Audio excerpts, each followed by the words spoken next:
We got a chance to catch up with head coach of the Nebraska Cornhuskers earlier today. Riveting convo. A lot of Penn State chatter in there. Or is there? We'll see. Take a look. Ladies and gentlemen, the head coach of the Nebraska Cornhuskers, who, hey, don't look now.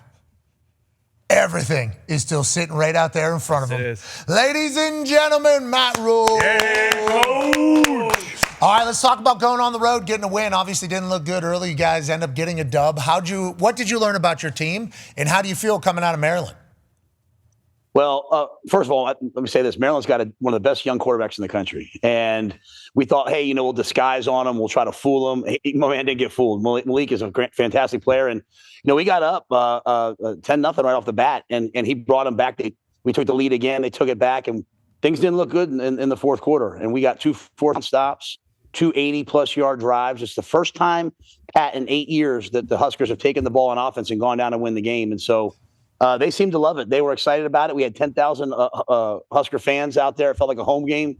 It was awesome. I love that. Your Nebraska fans are a real deal, huh, brother? I mean, that is, I think we see that with the volleyball. And obviously we know from Yes Man. I know it from Yes Man, where Jim Carrey goes and loses his mind in it. But it's kind of just chatted about, hey, like the Nebraska fans are very loyal, very passionate, and they show up for their team, even in the thin times, through the thick times. Right now, with how you guys are building, is there a different level of energy coming from them, or is this who they are all the time, Coach? This is who they are. I mean, I knew we would have a good crowd because when I was looking at this job 2 years ago in 2022, or 3 years ago in 22, when, the coach had been let go, they weren't going to make a bowl game. They went to Rutgers, and there has a huge contingent there. Like, it's one thing when people make the hour-long car ride, but our fans flew from all over the country to come into Maryland and be there for that game. And so they deserve to have a good team because they've been there, as you said. They've been there for 60 years, showing up every single week, and now we're trying to show up with them. It's like an hour and a half before the game, too, they're in there, right? Like, it's like the stadium is the hangout. This is the tailgate. We are in here together, right? Isn't that kind of the story over there? Yeah, in the state of Nebraska on home Saturdays, the Memorial Stadium is the third largest city behind Omaha and Lincoln. And so it just it's unreal. And they're good fans. Like it's Nebraska nice. We take care of the other team. We care about the other team. They cheer for good football. And they travel with us. So it's a Friday night in Minnesota. You're on the road. At least you know that you're going to have Husker Nation show up. Do you guys have any cool things like during the national anthem with the Kansas City Chiefs where you know exactly at an away game how many Chiefs fans are in there when it's in the home? And you got the home team just like, yeah, it's great to be home here. There's not a lot of Chiefs fans in here, And then you hear a third of the stadium. And it's like, oh, shit, they're out here right now. What are the Nebraska chants? I don't think I know what the chants are. So we're sitting out.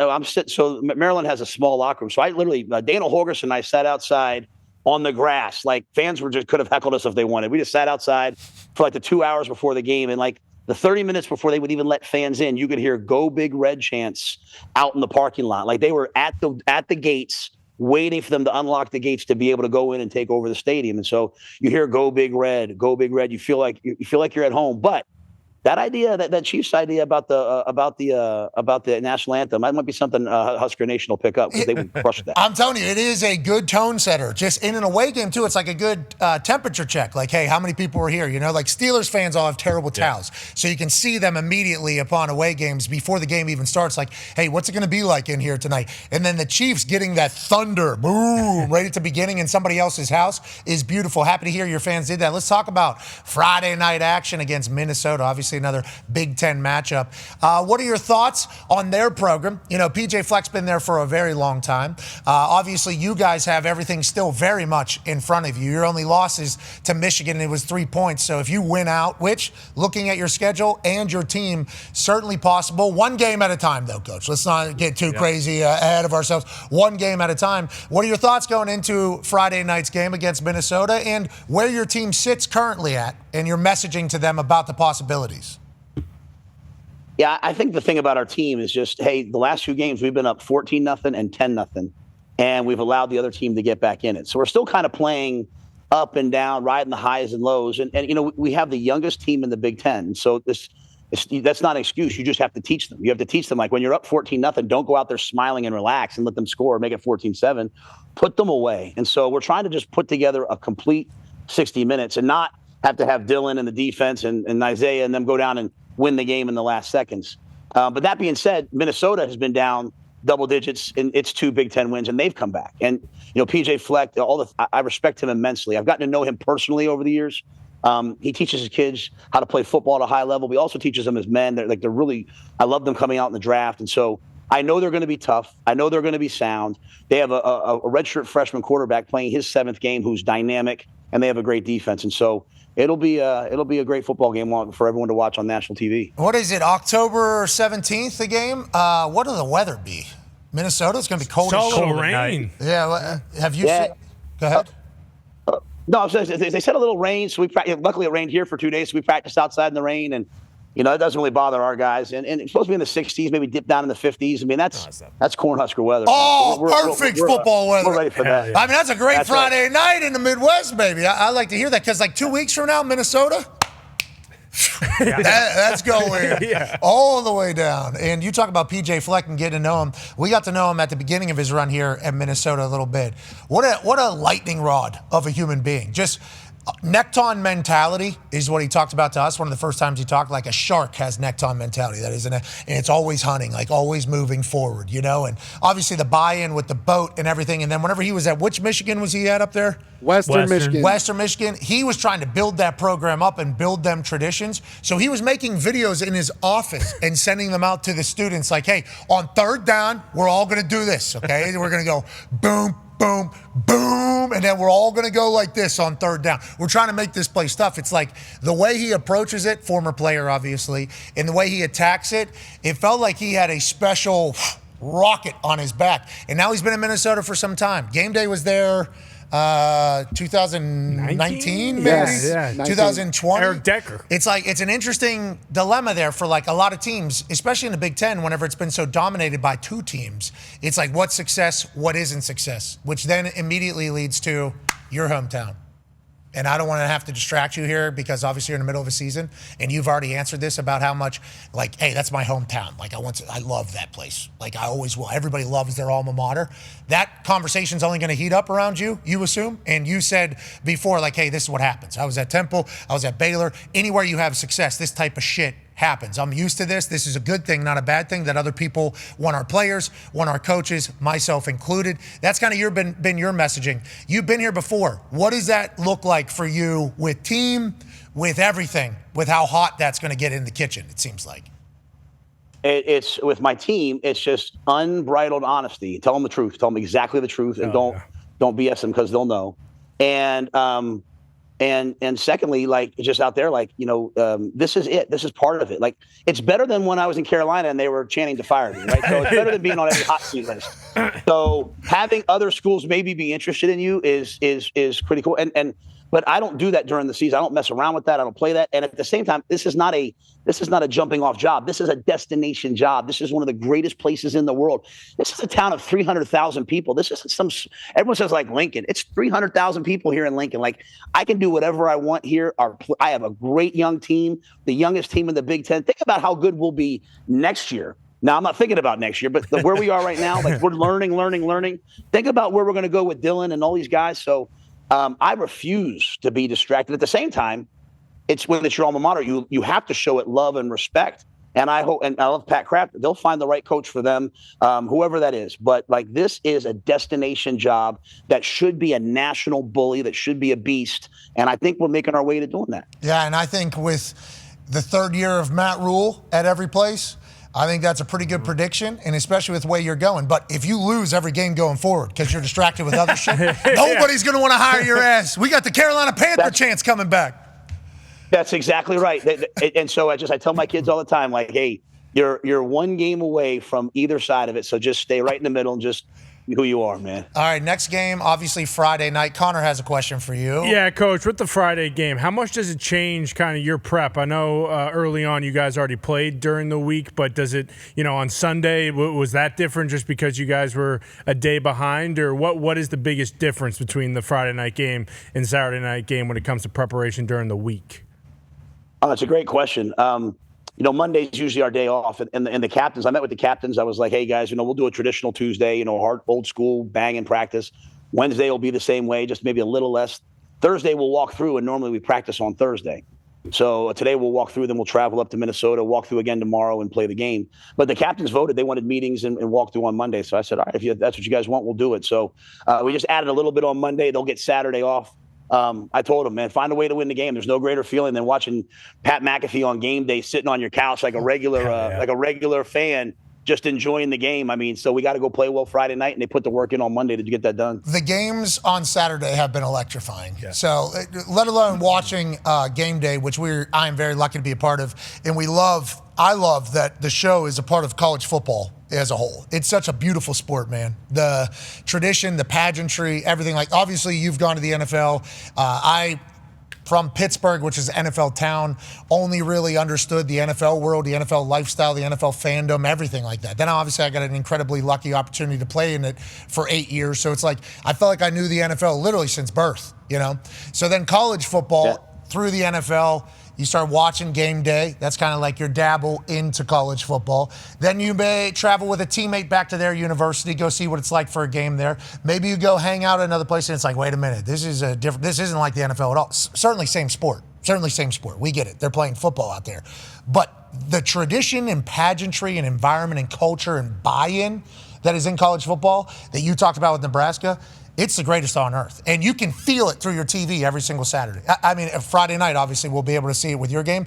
But Saturdays, from when we start, obviously, because the fans everywhere we go, which once again we're so thankful for, are insane. You hear the tradition, you hear the pageantry through the fans there. All the way through the nightcap games. We got some good West Coast teams playing right now. All the way to like 1 a.m., college football is just throwing a fastball. And it's been spectacular. On that note, there's some conferences that are better than others, is what everybody's saying. Yeah. Ty has a question for you. Yeah, that's what people would say, Coach. And obviously, you're a Big Ten guy. I'm a Big Ten guy, so we know how tough the Big Ten is. But the national media wants to say, hey, listen, the SEC might get 6 teams in the playoff. With what has happened to Penn State, the Big Ten is top heavy, and then there's just a lot of shit underneath that. What would you say to people who make that statement? Because as we know, I mean, hey, listen, anybody can get anybody in the Big Ten every single week. Yeah, I think there's a lot of partisanship throughout all that, right? Like even like we beat Cincinnati, and they, at the end they came back and made it a close game score-wise, and they did an excellent job. And I'm a big Cincinnati fan, but they're voted ahead of us right now, and they're voted ahead of us because for whatever reason, people might see them on a Saturday. I would just say this. Is anybody actually watching the film? Is anybody actually watching the tape? I watch some teams that are ranked, and I'm like, that's not a very good football team. I watch other teams, and I say, man, that's an excellent football team. What we've done in the Big Ten is we have basically propped up a couple teams, and they've earned it. Ohio State's earned it, don't get me wrong, but we haven't, like, the propaganda machine hasn't pushed the middle teams, the middle-tier teams, the Illinois. Even when Indiana got in last year and they deserved to get in, it was kind of like, yeah, but because, they've been in Indiana the last several years. But I mean, Lane Kiffin went to Ole Miss, and that place took off. I mean, what he's done is they've taken off with Ole Miss, and we just say, well, Ole Miss is a great team. Well, they are a great team. But so is Illinois, so is Indiana, so are the teams in the Big Ten. I think the Big Ten and the SEC personally stand alone, and then ACC, Big 12, all great conferences. We should play each other, but when we play each other, the Big Ten and the SEC wins a lot. And so I think the Big Ten has to help itself.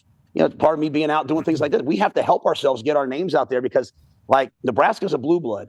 Like, we have to earn it. We're not in that I'm not talking about us yet, but some of those other teams that have won 8, 9, 10 games, they're kind of dismissed in the Big Ten, but they don't deserve that. They're better than that. I mean, you mentioned Indiana there, and everything you just said, I love hearing from, especially a coach active currently and a coach that's going to go down as one of the greatest college football coaches of all time for what you've done in a lot of places. You think about how everybody viewed Indiana going into Oregon. I mean, it was just like Indiana's going to get smacked because nobody wants to believe that Indiana's good at football. Yeah. Like, that is kind of that. Like, it's hard to believe that Indiana's still good at football. And to your point, I think there's a lot of teams in the Big Ten that are like, yeah, we understand they play football there, but it's hard to believe that they're good at football or great at football at this point. And with NIL and transfer portal and marketing machines and brands, it's like literally anybody can win any game. That is kind of what we have figured out through the last couple of years of college football. If you want to talk about the system, and hey, is our system a good system? Now, meanwhile, we have the NFL that shows us how to do this all right. But is our system a good system? The poll to start the season had 2 teams at 1 and 2 who aren't even in it anymore. Like, why even have a preseason poll? And before anybody has a vote or says anything, like, tell me which games you've had. Tell me how many times you've watched the Huskers play. Tell me how many times you watch Indiana play. Like, I had to go back on Monday and put on the tape of Indiana, Oregon to see like what Indiana did. They didn't gimmick them. They didn't. That's a great football team with an excellent quarterback. Like, just give them their due. But we're still in college football looking at the logos, looking at the perennial this, the last 10 that, instead of people actually watching the ball. So Indiana ranked number 3, highest they've ever been ranked, obviously. And I think Oregon, good football team too. Like, I think you watch that game and it's like, hey, these are 2 really good football teams. I actually said, can't wait to see both you in the playoffs, because I think that is the case. But if they were both to make the playoffs, with a lot of the projections, there's only going to be 3 Big Ten teams that make it. It's like, well, who else is battling? It's like, well, there's still a lot of football to be played, and there's still a lot of opportunity for a lot of teams. In the SEC, I know a lot of these teams are ranked high, just naturally, I think, and potentially because a lot of the 5 stars and everything that they are able to get down there. They all got to play each other. Some of those games might get real ugly. Like, we might find out who's the levels in the SEC over the next few weeks, because they got to play against each other, all of them. And it's like, is Texas A&M actually much realer than everybody could imagine? And then also Ole Miss got Georgia this weekend. It's like, okay, here's a big test. But if Georgia gets back to being who they are, there's a chance that one gets. I mean, it's like college ball right now is so fickle. I mean, it is a very fickle place right now. There's only like 3 teams that have been dominant through it all. Those SEC teams too, who end up making it, they better hope they get a home game. You got to come to the cold up there. Exactly. You got to come to that cold, Rhule. Right. Come to that cold. Come up and play in the snow and the ice like the NFL does, like FC, like every other sports league does. We're the only league that plays in domes to protect warm weather teams. Not to protect them, but it does protect the warm weather team.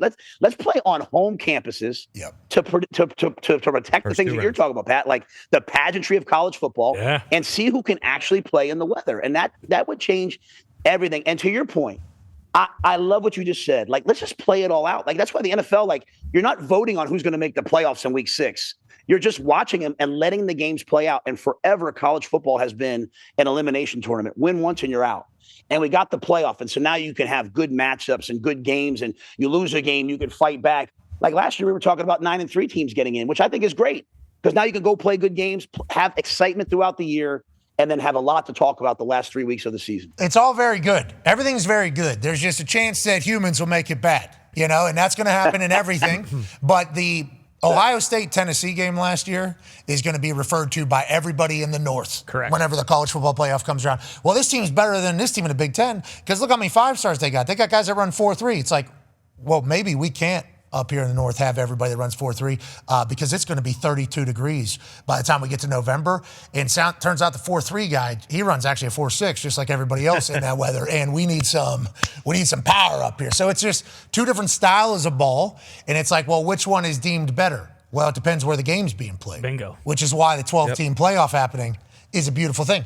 I don't think any Big Ten teams necessarily want to travel into the fucking belly of the beast down there in the SEC either. No doubt. I think that's a whole different ball game too. Tennessee, 102,000 people down there. Depending upon how hot it is, I know it gets cold in Tennessee. I think it's a little different ball game. Tennessee home game. LSU hosting hosting a game at night. I think that'll be a little bit of a different animal. Alabama, like, I think it is a very important. For sure. You've seen A&M. A&M is fucking outrageous. I mean, they are all on the same page. They are all PJ Flecking in the stands because they have practiced the night before to do it. It's like, I think it is a big deal. But then once again, imagine walking into Columbus in the middle of January.